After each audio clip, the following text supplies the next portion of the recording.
Além de Montesquieu e Voltaire, nós temos dois autores que foram fundamentais para a evolução do racionalismo e do cientificismo.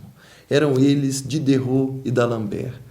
Diderot e D'Alembert são conhecidos como os enciclopedistas, porque eles é que organizaram a primeira enciclopédia da história, tão abusada que se chamou a Enciclopédia. A enciclopédia reunia todo o conhecimento científico da época de A a Z. Vários autores foram convidados a participar, porque, obviamente, Diderot e D'Alembert não sabiam de tudo.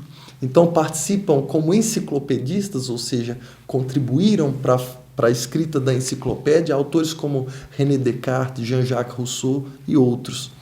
E a enciclopédia era a defesa da ciência, era a declaração de fé no progresso científico humano. Eles, por exemplo, defendiam o desapego às superstições, à religiosidade paralisante, não é? Defendiam o apego à razão como explicação de todos os mistérios da humanidade, do universo, da natureza. E por isso a enciclopédia é realmente uma obra marcante que vai vai participar da transição entre o mundo moderno e o nosso mundo contemporâneo. Eu diria que a enciclopédia inaugura cientificamente esse mundo contemporâneo, porque ela resume toda essa novidade de conhecimento científico que está acontecendo entre o século XVII e o século XVIII. E existe um autor que é fundamental para o iluminismo. Se Voltaire é o iluminista light, esse é o iluminista hard, é Rousseau. Jean-Jacques Rousseau tem um pensamento completamente diferente dos seus colegas de época, talvez porque sua origem fosse diferente. Rousseau é o iluminista mais pobre de que eu já ouvi falar. Enquanto Voltaire, Diderot, Montesquieu, D'Alembert defendem a propriedade privada, essa propriedade que vai nortear todo o pensamento iluminista, o iluminismo é um conjunto de pensamentos que culminam com a sacralização da propriedade. Rousseau vai contra esse pensamento.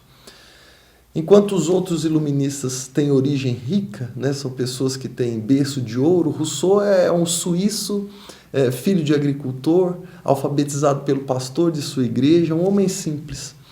Simples que ainda, aos 12 anos de idade, deixa a Suíça fugindo para a França.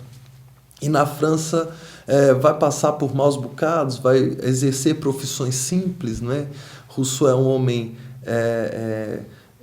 assalariado, digamos assim, e muito mal pago, também devemos lembrar.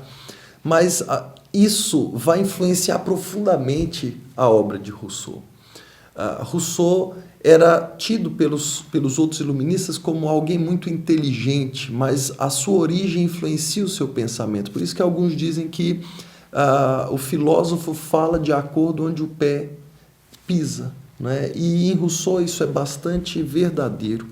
Rousseau, em 1755, causa espanto na elite intelectual da época ao lançar uma obra definitiva chamada O Ensaio sobre a Origem da Desigualdade entre os Homens. Eu não vou nem me aprofundar nessa obra, mas basta uma frase dessa obra para você entender o tom que Rousseau vai dar ao seu pensamento. Ele diz: a desigualdade entre os homens começou quando o primeiro homem foi arrogante o suficiente para cercar um pedaço de terra e dizer: isso é meu, e os outros foram simples demais para acreditarem nele.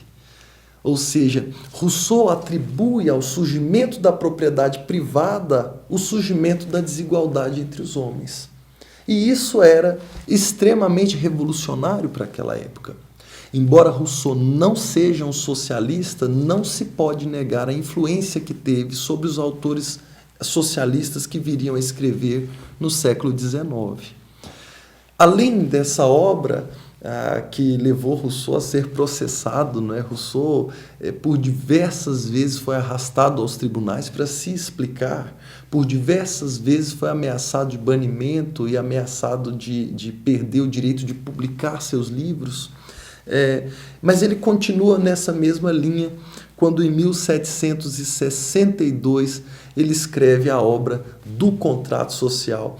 Para mim, uma obra definitiva, uma releitura do contratualismo iniciado na tradição renascentista, ainda com Thomas Hobbes na Inglaterra.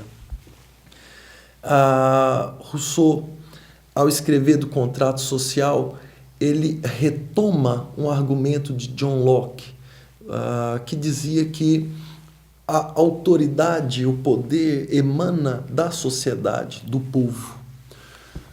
Rousseau é um contratualista. Isso quer dizer que ele acredita que a sociedade civil, tal como conhecemos, com o governo, o Estado, não é? Ela é fruto de um contrato entre os homens, é fruto de uma decisão dos homens de abrirem mão de suas liberdades individuais em prol de um governo que possa governar a todos. Agora, a similaridade entre Rousseau e outros contratualistas parece terminar por aí. Rousseau vai dizer que essa sociedade, ao invés de beneficiar o ser humano, ela o corrompeu. Rousseau estava completamente influenciado pelas notícias que chegavam à Europa, aqui da América. Ele estava encantado com a imagem romântica que passavam para os europeus sobre os nativos americanos, os nossos indígenas, que andavam nus e que eram puros e que não tinham propriedade privada e que dividiam tudo. E Rousseau então passa a defender uma tese, digamos assim, que é a chamada tese do bom selvagem, não é? O homem selvagem ainda não foi contaminado pela sociedade e, por não ter sido contaminado pela sociedade, ele é bom. Rousseau vai de encontro aos escritores anteriores a ele. Thomas Hobbes, por exemplo, dizia que o homem, por natureza, era mau. O homem é o lobo do homem, dizia Hobbes, não é? E foi a sociedade que salvou esse homem. Hobbes escreve sua obra muito antes de Rousseau, o Leviatã, não é? E nessa obra ele vai dizer que o Estado era necessário para garantir a ordem, porque os homens sem governo eram incontroláveis, e o estado de natureza, que é o estado do homem antes de se relacionar em sociedade, era o estado de selvageria, né? Rousseau vai dizer o contrário, é a sociedade que corrompe o homem. O homem, antes da sociedade, é bom porque o homem é bom por natureza. E a partir daí, Rousseau vai desenvolvendo o seu pensamento. Ele vai chegar à conclusão de que, se o homem já assinou esse maldito contrato social e já se firmou num relacionamento de sociedade, não é mais possível voltar atrás. Mas ele deixa o recado. Se o governo civil e a sociedade, como está criada, foi originada de um contrato assinado pelos homens, firmado entre os homens, esse governo só existe por decisão dos homens. E, portanto, a autoridade desse governo emana desses homens. E, portanto, é bom que esse governo governe segundo a vontade desses homens. E é aí que Rousseau pisa no calo da elite da época.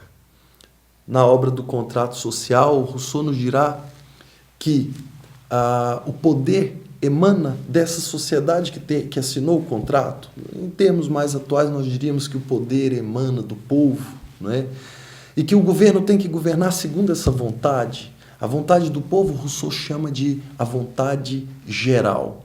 E ele destrincha esse conceito de vontade geral de maneira brilhante. Rousseau vai nos dizer que a vontade geral não é a vontade da maioria, simplesmente como acreditam os democratistas de hoje.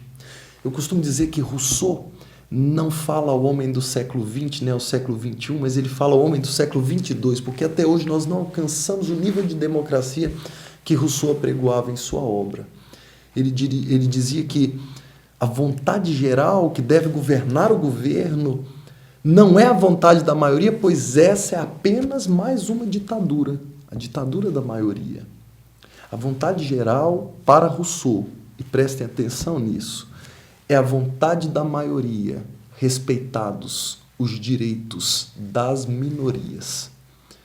Vejam que hoje nós ainda não atingimos esse nível de democracia. Por isso Rousseau está tão além do seu tempo, tão à frente, não é?